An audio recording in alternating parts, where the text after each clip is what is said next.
Hi, my name is Glenn Hasselman.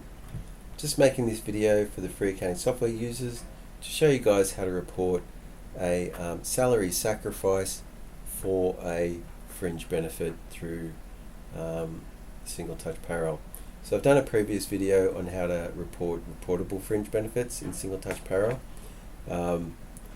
but there can be another aspect to it where there is sometimes a salary sacrifice done so that the before the fringe benefit is provided. So I've got to set up a new tax code and account for that, so I'll just run through that. So click new tax code. I've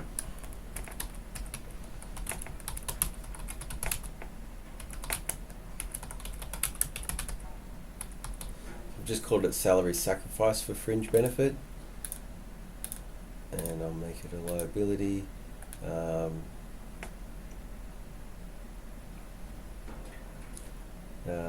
Now on the in terms of the BAS, I'm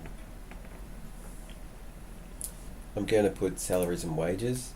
So we're going to have a higher gross amount, and then this is reducing that gross amount to get to the taxable amount that goes on the BAS. Okay, so this is included on the BAS, but it's actually a negative which offsets the higher gross amount. Just going to report it under salaries and wages, ignoring the old STP1 classification there. For the gross, I'm going to put not applicable. Oh, hang on. No, that's not right. For the gross, this is where we need to select the thing I was still thinking about, the actual reportable fringe benefits. So this is the salary sacrifice for fringe benefits. So there is an option here called salary sacrifice for other employee benefits. There is salary sacrifice for super, and then salary sacrifice for other. So that's the one we want to pick. And in this one, we want to put not applicable, and then save.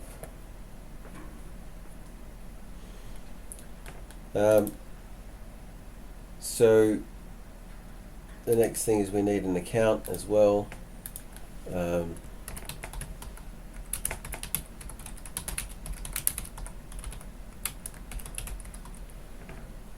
Now, as I mentioned in the other video, this is the description that goes on the employee's payslip.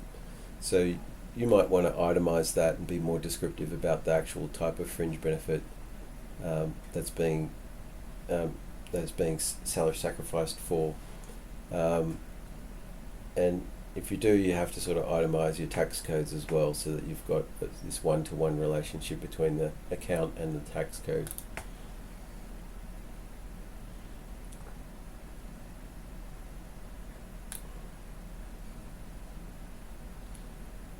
I'm going to put a liability. In fact, no, I'll just put an expense. This is going to be just a negative that offsets the salaries and wages expense, and then I guess you've got your actual expense when you pay for the fringe benefit coming into another expense account as well. Anyway, you can sort of work that out and review how your transactions are going through to the income and expenditure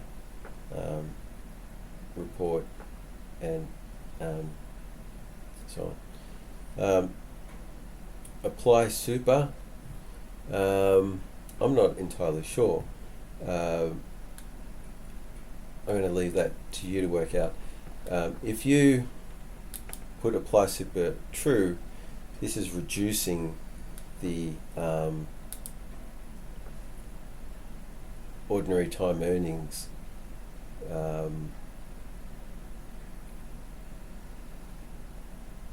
so would now when we were doing super salary sacrifice, they don't want you to reduce that anymore. You're not supposed to reduce that. You pay the super on the higher gross amount. I'm not actually sure how that applies with this salary sacrifice for a fringe benefit.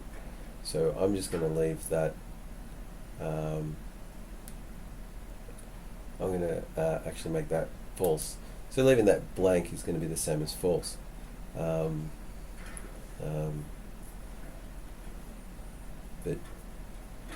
yeah, I'm really not sure. I think maybe I'll put it as true. Okay.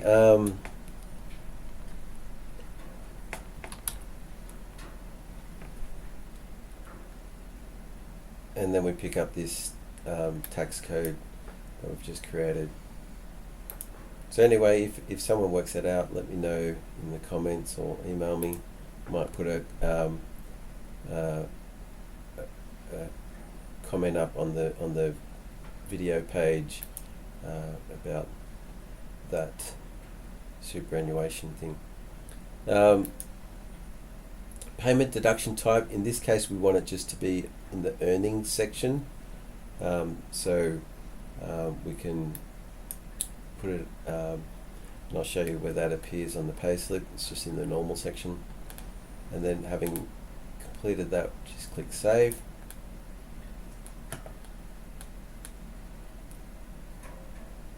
Okay, now let's see how this looks on the payslip.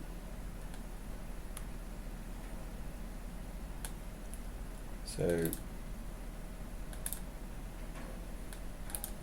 just creating a new batch for the new pay run, and I'm up to 21 August, so I'll just do the next week.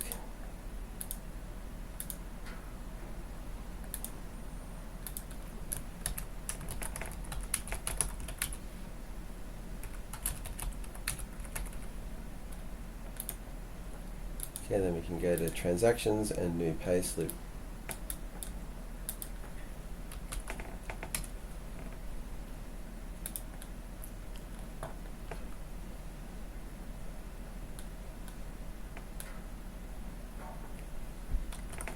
So I'll just put in the normal pay, and then I'm just going to click add line to add one of these lines up here. In this case we want to pick up our salary sacrifice for fringe benefit account, and it'll bring in this tax code here, which is the one the one that we link to on the account, which is salary sacrifice for fringe benefits. Now I'm going to put a minus 100.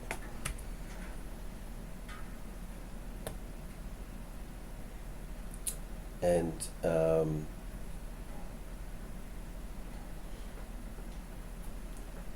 yeah, that's it. Now, point I want to make here is sometimes you can have a salary sacrifice for a fringe benefit,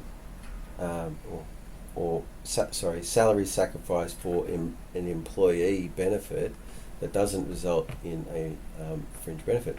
So there is an example over here on the ATO website where they say the employee wants to do a salary sacrifice for a tablet, which will be primarily used for work purposes. So in this case they're saying because it's for work purposes, the reportable fringe benefit is 0. Okay? So it's not necessarily actually resulting in a reportable fringe benefit.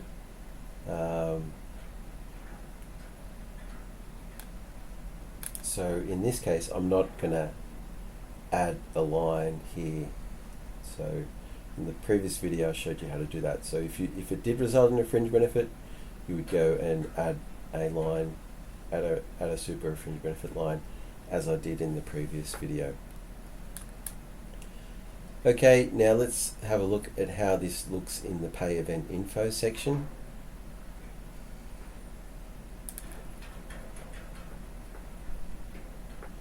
Okay, and here we go. Down here we've got this salary sacrifice dash other employee benefits, and there is the $100. Okay, there's a question mark thing there, and you can click on it and see a guide on what to include at that label. Yeah. All right, I'll save that payslip, and from here I could go to the single touch payroll lodge page and lodge this. I guess maybe the only other thing to point out is that the reportable fringe benefit 208, that's in this year to date figure here, that's coming through from the previous pay week. So these are all year to date amounts. I didn't enter that on this pay slip.